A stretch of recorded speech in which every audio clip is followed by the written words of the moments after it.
नाज़रीन अस्सलाम वालेकुम। सियासत टीवी के खुसूसी प्रोग्राम खबर ख्याल में आपका खैर मकदम है। मैं मोहम्मद रियाज अहमद और मेरे साथी जाहिद फारूकी। नाज़रीन, आप अच्छी तरह जानते हैं कि हम जो खबरें आपके सामने पेश करते हैं वो कल के अखबारात की सुर्खियाँ बनती हैं। न सिर्फ सुर्खियाँ बनती हैं बल्कि उन खबरों को इलेक्ट्रॉनिक मीडिया गैर मामूली अंदाज में नश्र करता है। इसी तरह सोशल मीडिया पर ये खबरें वायरल होती हैं। बहरहाल नाज़रीन, जहाँ तक खबरों का सवाल है, आप अच्छी तरह जानते हैं कि सबसे पहले हम रियासत तेलंगाना का रुख करेंगे और रियासत तेलंगाना में क्या हो रहा है वो बताएंगे। और ख़ास तौर पर आप देखेंगे कि ऐसा लगता है कि हिंदुस्तान में कांग्रेस एक नई तारीख रकम करने वाली है। और जहाँ तक दौलत की तकसीम का सवाल है, जहाँ तक मौक़ों की तकसीम का सवाल है, या फिर आप देखेंगे मुलाजिमतें हों या फिर तालीमी इदारे हों, वहाँ पर जो मौक़े हैं वहाँ उनका, और आप देखें ये भी देखेंगे कि किस तरह मसावात का सवाल है, उस लिहाज से अगर देखा जाए तो सारे मुल्क में ज़ात पात पर मबनी जो मरदमशुमारी होनी चाहिए थी वो नहीं की जा रही है। लेकिन कांग्रेस ने बेड़ा उठाया है। ख़ासतौर पर राहुल गांधी ने यह नारा लगाया है कि जहाँ जहाँ कांग्रेस की ज़र इख्तिदार रियासतें हैं वहाँ पर ज़ात पात पर मबनी जामे सर्वे करवाया जाएगा और यानी मरदमशुमारी की जाएगी। तो बहरहाल नाज़रीन, कास्ट बेस्ड जो सेंसस है अब रियासत तेलंगाना में होने वाला है और 6 नवंबर से इसका आगाज़ हो रहा है। और कल राहुल गांधी हैदराबाद आ रहे हैं, यानी 5 नवंबर को राहुल गांधी हैदराबाद में रहेंगे। और फिर आप देखेंगे कि उसके बाद यानी 6 नवंबर से इस तारीखी सर्वे का आगाज होगा। इस सिलसिले में रेवंत रेड्डी का कहना है और सदर प्रदेश कांग्रेस महेश कुमार गौड़ का कहना है कि आवाम को ये वो सर्वे किया जाएगा वो एक मिसाली नमूना होगा। जबकि एमएलसी आमिर अली खान कहते हैं कि मुसलमानों को इस सर्वे में बढ़ चढ़ कर हिस्सा लेना चाहिए। वैसे नाज़रीन, इस सर्वे का जहाँ तक ताल्लुक है ये ज़ात पात पर मबनी सर्वे है और आप अच्छी तरह आपको मालूम होना चाहिए कि आपसे मादरी ज़बान के बारे में सवाल किया जाएगा तो आपको यही कहना है कि हमारी मादरी ज़बान उर्दू है। और आपको आपकी जायदाद के मुतालिक पूछा जाएगा, आपको आपके घर में जो इलेक्ट्रॉनिक आलात हैं उनके बारे में पूछा जाएगा, तालीमी वज़ाइफ हासिल कर रहे हैं क्या ये बारे में पूछा जाएगा, यहाँ तक कि हुकूमत की जो बहबूदी स्कीमात है उससे इस्तीफादे के बारे में भी ये सवाल किए जाएंगे। 75 सवाल होंगे और सुकून से उसका जवाब दीजिए और सोच समझ कर जवाब दीजिए। और आपकी जायदाद के बारे में, चाहे वो ज़रई अराजी हो या फिर कमर्शियल प्लाट्स हों या फ्लैट्स हों, उसके बारे में भी आपसे सवालात किए जाएंगे। लेकिन याद रखिए ये आपकी शिनाख्त का मामला है, ये आपके आइडेंटिटी का मामला है और इसको नज़रअंदाज मत कीजिए। बढ़ चढ़ कर हिस्सा लीजिए और अपने पड़ोसियों को भी इस जानिब राग़िब कीजिए। तो बहरहाल नाज़रीन, हम चलते हैं हमारे साथी जाहिद फारूकी की तरफ और उनसे पूछते हैं कि इससे पहले भी 2014 में केसीआर हुकूमत ने इस तरह का सर्वे करवाया, उसकी रिपोर्ट आज तक नहीं आई और हुकूमत ख़त्म हो गई। तो आप क्या समझते हैं इस सर्वे के बारे में? देखिए रिया साहब, सर्वेज बहुत ज़्यादा अहमियत के हमें लेते हैं जब भी हो, क्योंकि देखिए आप जब भी सेंसस आता है, सेंसस के हिसाब से अगर हम मतलब जो है हर 10 साल में सेंसस आता था, ये साल में तो डिले हो गया है तकरीबन, मगर फिर भी आएगा वो। तो सेंसस में यानी देखिए आप जब देश में जो है एनआरसी, सीए वगैरह वगैरह बहुत सारे डिस्कशन चल रहे हैं, तो उसमें हमें ये बहुत ही केयरफुली इससे अटेम्प्ट करना ज़रूरी होता है। सर्वेस में हिस्सा लेना अपना बहुत ज़्यादा ज़रूरी है। देखिए है तो ये बीसी सर्वे, अगर कल से अगर शुरू करेंगे तो वो बीसी सर्वे रहेगा। बीसी में भी मुसलमानों की हिस्सेदारी है, यानी बीसी बी में थोड़े है, बीसी ई में बहुत ज़्यादा है। जी काफ़ी ज़्यादा मुसलमान आते हैं, यानी बस जो है सैयद, मिर्ज़ा यानी बेग जो है मुग़ल को छोड़ के, जी मुग़ल को छोड़ के और ख़ान को छोड़ के, ये 3 लोग को छोड़ के जो है सभी बीसीई के जो सर्वे रहेगा, बीसीई में हमारा सर्वे कर सकते हैं। और सबको चाहिए रिया साहब कि बीसीई के अंदर आप खुद रजिस्टर करें। बाकी के जो दूसरे कास्ट है वो तो आपको ओबीसी में आ जाते हैं या अदर कास्ट में आ जाते हैं, आप देखेंगे तो, या इकोनॉमिकली वीकर सेक्शन जो होता है उसमें आ जाते हैं। मगर ये यहाँ पर जब बीसीई का अगर सर्वे देखा जाएगा तो रिया साहब ये आगे जाके हमारे लिए बहुत ज़्यादा फ़ायदेमंद होगा, चाहे वो एजुकेशनल अपॉर्चुनिटीज़ की बात हो या जॉब अपॉर्चुनिटीज़ की बात हो। ये जो है जैसा कि आपने अभी राहुल गांधी की बात की, आपने कहा कि जो जिसका जितना प्रोपोर्शन रहेगा यानी आबादी का जी, तो उसके हिसाब से वो, तो देखिए आप मुसलमानों की तादाद बहुत ज़्यादा है जी। और बीसीई में जितने हम रजिस्टर करा सकते हैं तो करा लीजिए। देखिए जब रिजर्वेशन की बात जब आती है आगे जाकर रियासत जब आएगी, जब जॉब रिजर्वेशन होगा या एजुकेशनल रिजर्वेशन होगा, तो वहाँ पर ये जो सर्वे है, ये सर्वे में हमें जो नोटिफिकेशन मिलेगा, हो सकता है इसके बाद में सर्टिफिकेट भी मिले हमें बीसीई का, वो जो है हमें आगे जाके बहुत ज़्यादा मदद पहुंचा सकता है रिया साहब। बिल्कुल आपने सही कहा। बहरहाल नाज़रीन, आपको बता दूं कि जहाँ तक मेडिसिन की सीट्स हों या फिर पूरे इंजीनियरिंग की हो या दिगर प्रोफेशनल कोर्सेज यानी पेशावराना कोर्सेज के बारे में अगर आप एडमिशन लेते हैं तो ये कहा जाता है कि आपका किस ये ज़ुमरे से ताल्लुक़ है, या आप BC से ताल्लुक़ रखते हैं, या BCA, BCB, BCC, BCD, BCE से ताल्लुक़ रखते हैं, या फिर EWS इकोनॉमिकली वीकर सेक्शन से आपका ताल्लुक़ है। तो बहरहाल ज़ाहिद फ़ारूक़ी ने एक बहुत अच्छी तरफ तवज्जो दिलाई है। जो सैयद होते हैं, जो पठान होते हैं, जो मुग़ल होते हैं, उन्हें तहफ़्फ़ुज़ात नहीं दिए जा रहे हैं रियासत तेलंगाना में। और ख़ासतौर पर आपको बता दूं कि रियासत तेलंगाना में 4% तहफ़्फ़ुज़ात मुसलमानों को फराहम किए जा रहे हैं। और जहाँ तक ज़ातों का सवाल है तो रियासत तेलंगाना में 235 ज़ातें और उसके सब कास्ट हैं, यानी ज़ैली ज़ातें हैं। और उसमें आपको बता दूं कि सिर्फ 14 मुसलमानों की 14 ज़ातों को शामिल किया गया है।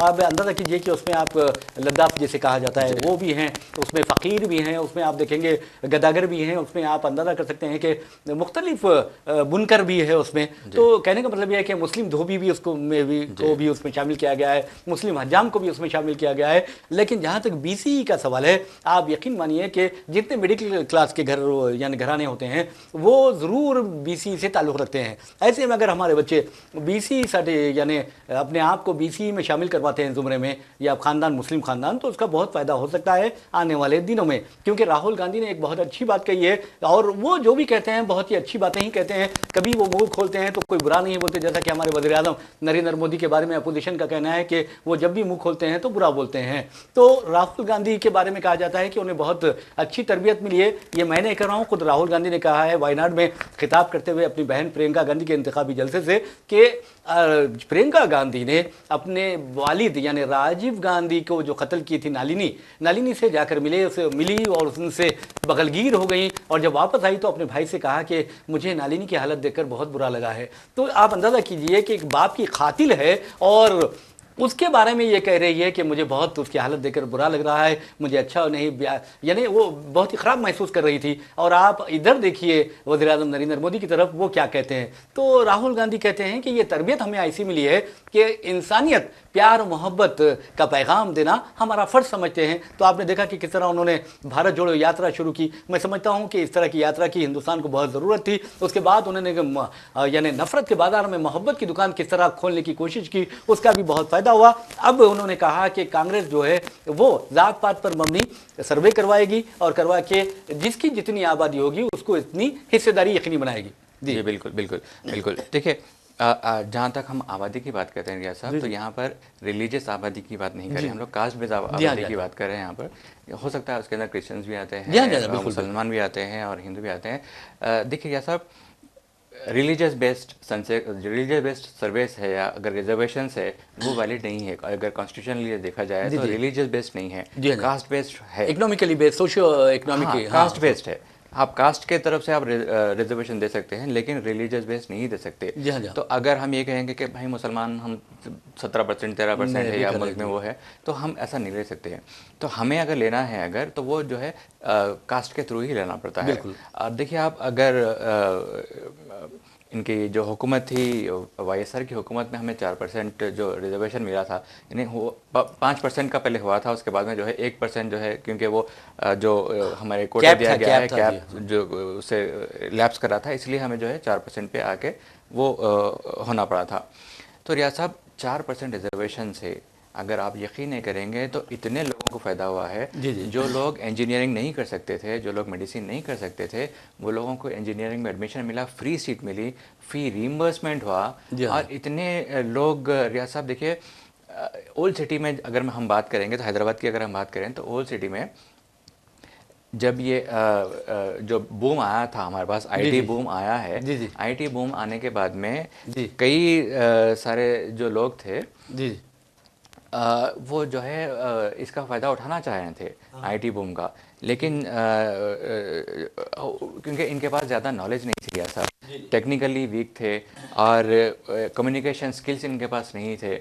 तो ये जो रिजर्वेशन से जितना फ़ायदा हुआ है, ये रिजर्वेशन के हिसाब से जितने लोग जो है इंजीनियर्स बने, कम्युनिकेशन स्किल्स अच्छे हुए, जॉब्स मिले उनको, तो ये जो है रिजर्वेशन का फ़ायदा हमेशा होता है रिया साहब। जी बहुत अच्छी आपने बात कही है। वैसे भी नाज़रीन आपको बता दूं कि जहाँ तक 2014 की बात मैंने आपको इब्तिदा में बताई थी कि KCR हुकूमत ने 2014 में एक सर्वे करवाया था, जामे सर्वे कराया था, और आपको याद होगा कि उस वक्त कम से कम 4 लाख सरकारी मुलाजिमीन को उस सर्वे के लिए तैनात कर दिया गया था। इस मरतबा रेवंत रेड्डी हुकूमत ने 80,000 से ज़ायद टीचरों को इस सर्वे के लिए तैनात किया है, और वो आपके घर पहुँचेंगे, आपके बारे में पूछेंगे, यहाँ तक कि ये भी पूछेंगे कि क्या आपके घर में कंप्यूटर है या लैपटॉप है या टीवी है, फ्रिज है, इस तरह के सवाल भी वो कर सकते हैं। तो कहने का मतलब ये है कि देखिए, देखने में जो है मुसलमान अपनी जो गुर्बत है वो किसी को दिखाता नहीं, यानी शर्म के लिहाज से, हया के लिहाज से, और किसी आगे हाथ फैलाने की कोशिश नहीं करता, जबकि हुकूमतों की जो स्कीमात हैं वो आपका हक है, वो हक हासिल करना बहुत ज़रूरी है। अगर आप अपना हक हासिल नहीं करेंगे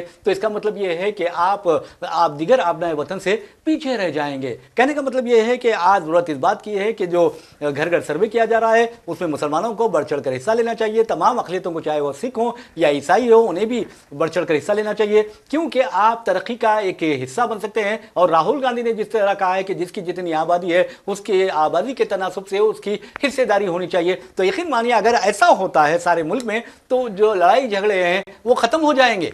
बिल्कुल बिल्कुल ख़त्म हो जाएंगे रिया साहब।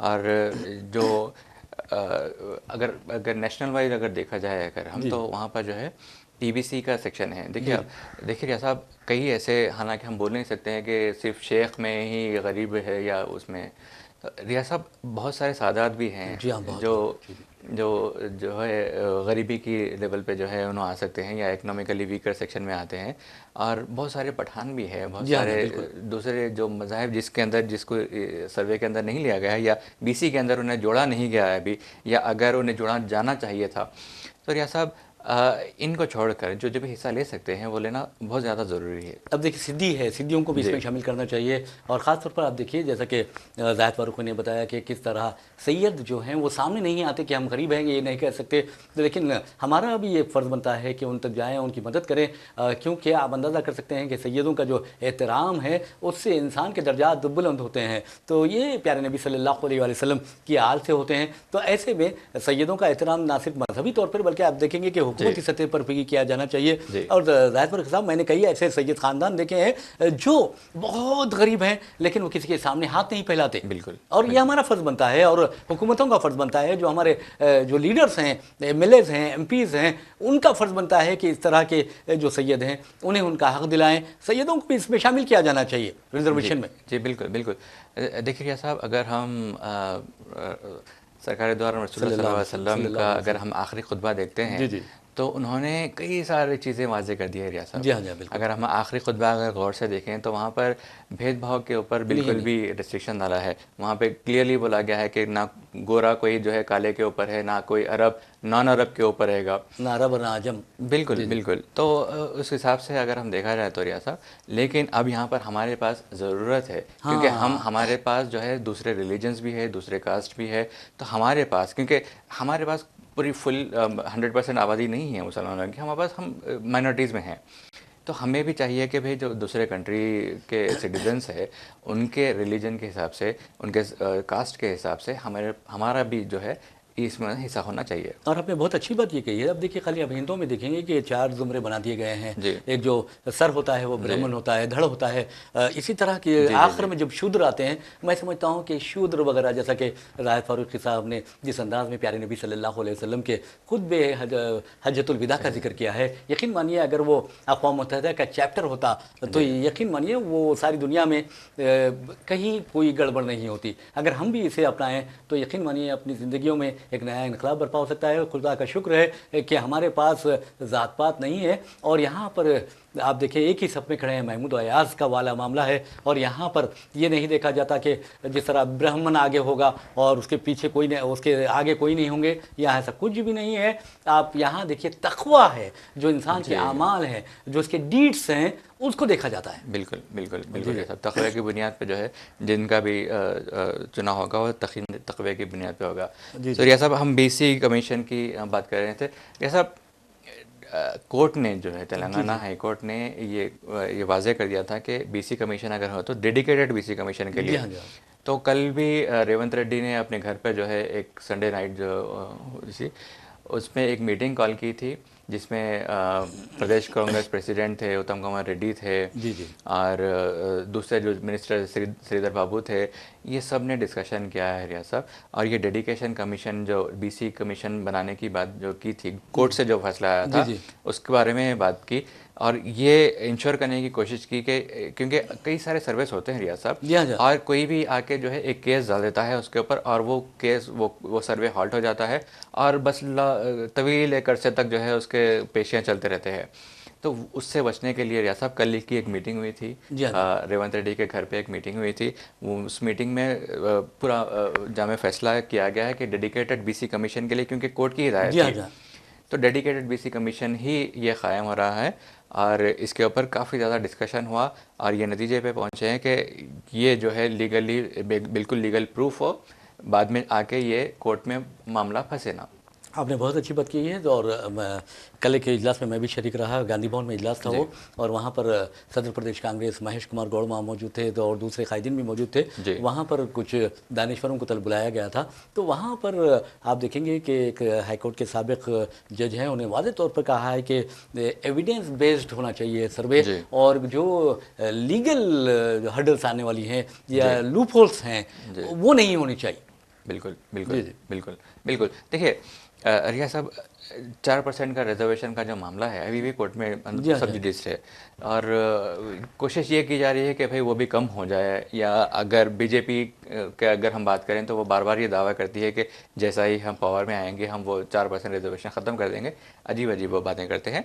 तो उस चीज़ों से यानी ऐसे मुश्किलात आगे ना आए, तो उसे बिल्कुल फूल प्रूफ बनाने के लिए रियाज साहब ये जामे इक़दाम किए जा रहे हैं। और मैं समझता हूँ कि जो डेडिकेटेड बीसी कमीशन है, जी जी। और डेडिकेटेड ये बीसी कमीशन बनाया जा रहा है, वो मेरे ख्याल से जो है लॉन्ग स्टैंड रख सकेगा। बहरहाल नाज़रीन, आपको बता दूं कि जहाँ तक सियासी कायदीन का सवाल होता है, चाहे वो वज़ीर आज़म हो या फिर कायदे अपोजिशन हो, या फिर आप देखेंगे होम मिनिस्टर हो या वज़ीर दिफा हो या बीजेपी कायदीन हो या कांग्रेस के कायदीन हो, यानी इंडिया ब्लॉक के कायदीन हो या फिर एनडीए ब्लॉक के कायदीन हो, अगर ये बाज़ लोग ऐसे हैं उनमें अगर कोई मुँह खोलता है तो अजीब गरीब बातें करने लगता है, बकवास करता है कोई, और ऐसा लगता है कि इनमें ये आदत हो गई है। और कोई दूसरे इसके बरक्स अगर आप देखेंगे तो अगर कोई दूसरे हैं जो मुँह खोलता है तो बहुत ही अच्छी बात करता है, मिठास वो उनके लहजे में होती है, मोहब्बत होती है, शफकत होती है, प्यार होता है, यानी अपने मुल्क से भी प्यार होता है। लेकिन इस मामले में हम आपको खुद क्लू देते हैं, वज़ीर आज़म नरेंद्र मोदी, वज़ीर आज़म नरेंद्र मोदी जब भी बात करते हैं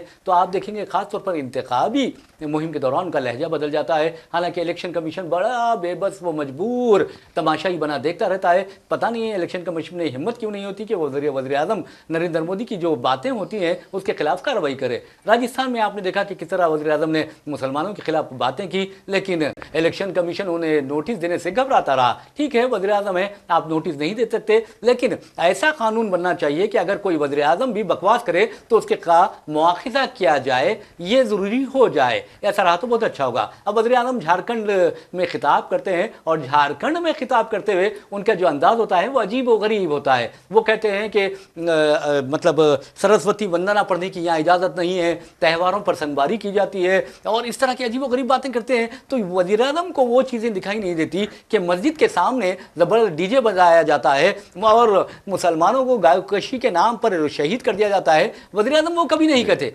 जी जी बिल्कुल। देखिए रियाज साहब, ये जो 14 के बाद में जिस तरीके से माहौल बदला है रियाज साहब, अब जैसा आपने तलवारों की बात की है, यानी खुलेआम जो हथियार दिखाने की बात है रियाज साहब, कभी कभी ऐसा हुआ नहीं, कभी ऐसा देखा नहीं गया है।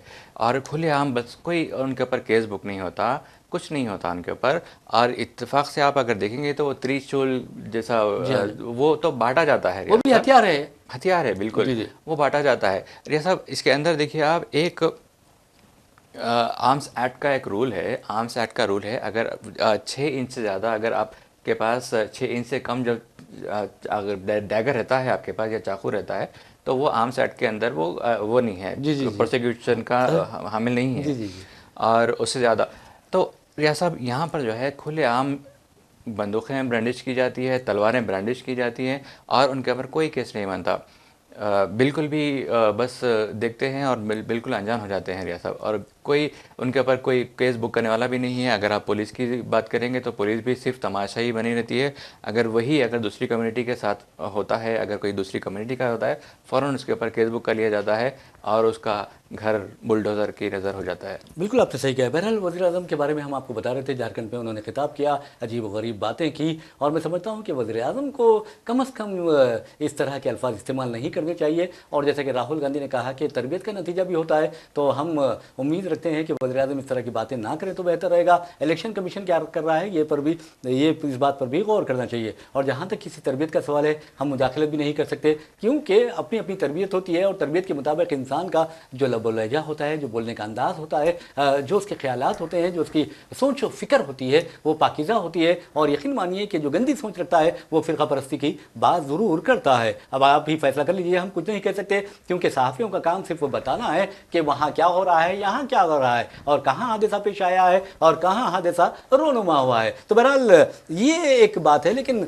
जहाँ तक आप देखेंगे कि हज़रत अली रज़ी अल्लाह तआला अन्हु या हुज़ूर अकरम सल्लल्लाहु अलैहि वसल्लम की शान में जो गुस्ताखी की गई है, ये थी नसीमानंद ने की थी। अब आपको बता दूं कि आसाम का चीफ मिनिस्टर है हेमंता बिस्वा शर्मा। मैं यही बता रहा था कि जो बाज़ लोग हैं जो मुंह खोलते हैं तो अजीब गरीब बातें करते हैं, बकवास करते हैं, तो हेमंता बिस्वा शर्मा ने झारखंड में अपने खिताब में कहा कि हुसैनाबाद वहाँ का एक इलाका है, एक असम्बली हल्का है, और वहाँ उसने कहा कि ये हुसैन कहाँ से आ गए, इस तरह की बात उसने कही है। और उसने ये भी कहा है कि बीजेपी इक़्तिदार में आएगी तो हुसैनाबाद का नाम तब्दील करके कृष्ण और रामनगर रख दिया जाएगा, इस तरह की बातें की हैं। तो मैं समझता हूँ कि इस तरह के जो बेवकूफ़ होते हैं उन्हें अंदाज़ा नहीं है कि हज़रत हुसैन कौन है और उन्होंने हक़ के लिए क्या किया है। और मैं समझता हूँ कि इंसान को तो बेदार होने दो, हर कौम पुकारी हमारे है हुसैन। तो आपको बता दूँ ज़ाहिद फारूकी साहब, आज हिंदुस्तान में भी जो ब्रह्मणी हुसैन है, यानी हिंदू जो लोग हैं, वो भी हज़रत इमाम हुसैन अलैहिस्सलातु वस्सलाम से प्यार करते हैं। बिल्कुल बिल्कुल बिल्कुल इमाम हुसैन रज़ियल्लाहु ताला अन्हु से बहुत मोहब्बत करते हैं रिया साहब। और उनके जो तालीमात है, यानी अगर हम गांधी जी की ही बात करें तो गांधी जी का स्टेटमेंट आया था बाज़ाब्ता। और ये लोग क्या है रिया साहब, लोग आइडियल्स को अपने फॉलो नहीं करते हैं, इसलिए ये बातों पे उन्हें, क्योंकि उनके पास कुछ रहता नहीं है रिया साहब। देखिए, आपके पास अगर डेवलपमेंट नहीं है, आपके पास कुछ बात करने के लिए है नहीं, जिसके ऊपर आप इलेक्शन लड़ रहे हैं, तो बस आप एरिया का नाम चेंज कर देते हैं। देखिए, आप एरिया का नाम अगर चेंज करते हैं तो उसका डेवलपमेंट भी चेंज होना चाहिए। नहीं होता, खाली नाम चेंज होने से डेवलपमेंट तो नहीं आएगा। अगर कोई आए और आके उसका नाम अगर चेंज कर दे तो रातों रात उसका डेवलपमेंट तो चेंज नहीं हो जाएगा। तो इनके पास बात करने के लिए कुछ है नहीं रिया साहब। इलेक्शन में आते हैं और दावा करते हैं, बस दावे हैं इनके और झूठे बातें हैं, और कुछ है नहीं रिया साहब। लेकिन क्या कांग्रेस का ये फ़र्ज़ नहीं बनता कि कांग्रेस से उसका काउंटर अटैक करे और कांग्रेस उनसे पूछे कि तुम लोग तरक्की के भूलो फरामोश कर देते हो और तुम्हारी अपनी रियासतों में 3 साल की बच्ची भी महफूज नहीं है, उसकी इज्जत महफूज नहीं है, और तुम्हें शर्म नहीं आती? कांग्रेस ये सवाल नहीं कर सकती? बिल्कुल बिल्कुल। देखिए रिया साहब, ये इन लोगों का मीडिया का इतना बड़ा नेटवर्क है। अगर इनके जो सोशल मीडिया के जो जितने बड़े बड़े चैनल्स हैं, जितने इनके वो है, तो इनके पास अगर हम काउंटर अटैक करने जा रहे हैं या दूसरे पार्टी जो काउंटर अटैक करने जा रहे हैं, तो इनके पास एक नेटवर्क बना हुआ है। एक नेटवर्क है सोशल मीडिया ऑपरेटर्स का, जो इन्हें कुछ बोले नहीं देता है। और अगर कुछ उनकी अपोजिशन की तरफ से अगर कुछ बात की जाती है तो उसको उठा के जो है, उसको गलत मतलब निकाल के जो है उसको पेश किया जाता है। बहरहाल नाज़रीन, एक और ख़बर की जानिब चलते हैं और इस प्रोग्राम का आखिरी, आपको मैं समझता हूँ ये आखिरी खबर है, और वो है अमरीकी इंतखाबात से मुताल्लिक़। अमरीकी सदारती इंतखाबात के लिए अब सिर्फ 11 घंटे बाकी रह गए हैं। और आपको ये भी बता दूँ कि जो पोल मंजरेआम पर आ रहे हैं उसमें वाज़े तौर पर कहा गया है कि कमला हैरिस को सिर्फ 1 पॉइंट की बढ़तरी हासिल है, यानी मुकाबला टक्कर का है। आप कमला हैरिस भी जीत सकती हैं या फिर डोनाल्ड ट्रंप भी फाते हो सकते हैं। लेकिन ये कहा जा रहा है कि अगर डोनाल्ड ट्रंप हार जाते हैं तो उनको जेल भेजना यकीनी हो जाएगा, ये कहा जा रहा है। जबकि कमला हैरिस जीतती हैं तो अमेरिका की जो 275 साल तारीख है उसमें पहली खातून सदर होंगी वो। जी जी जी, बिल्कुल बिल्कुल। देखिए, अगर हम पिछले सदारती मतलब जो इलेक्शंस हुए थे, जब हिलरी क्लिंटन इनके साथ में थी, ट्रम्प के साथ, रियाज साहब, जब देखा गया कि जब भी मुकाबला बहुत 30 टक्कर लाख का वोट था, जायद ली थी वो। हिलेरी क्लिंटन को वोट ज़्यादा मिले थे, लेकिन क्योंकि स्टेट्स में काउंट होता है, इलेक्टोरल कॉलेज जो जी है। इलेक्टोरल, तो अगर आप 247 या जो मार्क है वो जब तक 270 का जो मार्क है, 270 का मार्क जब तक पार कर लेते हैं, तो अगर आपके वोट्स कम भी है तो आप फतेह करार दिए जाएंगे। रियाज साहब देखिए, कमला हैरिस की जहाँ तक हम बात करेंगे, तो कमला हैरिस के साथ में जो है वीमेन सपोर्ट ज़्यादा है। अच्छा, बमुकाबले अगर ट्रम्प के देखा जाए तो ये इनका प्लस पॉइंट एक देखा जा रहा है यहाँ पर। और आज उनका पेंसिल्वेनिया में इनकी रैली, फाइनल रैली हमेशा पेंसिल्वेनिया में इनकी होती है रियाज साहब। और कल इन्होंने, कमला हैरिस ने, ये पॉइंट इम्पॉर्टेंट क्योंकि इसलिए है कि रियाज साहब कल इन्होंने अरब अमेरिकन से मुखातिब किया, जी, और करीब करीब 2 लाख वहाँ पर उनकी आबादी है, मिशिगन वगैरह में शायद जी मुखातिब किया। और उन्होंने ये कहा कि पहली बार उन्होंने अफसोस ज़ाहिर किया कि सिविलियंस जो है गज़ा में बहुत ज़्यादा डेथ्स हो रही हैं, और वो उनका अफसोस है उन्हें। और उनकी पहली कोशिश, अगर वो प्रेसिडेंट बन जाती हैं, तो उनकी पहली कोशिश ये रहेगी कि पहले गज़ा का जो वार है, लेबनान का जो वार है, वो रोका जाए, जंगबंदी की जाए, जंगबंदी की जाए।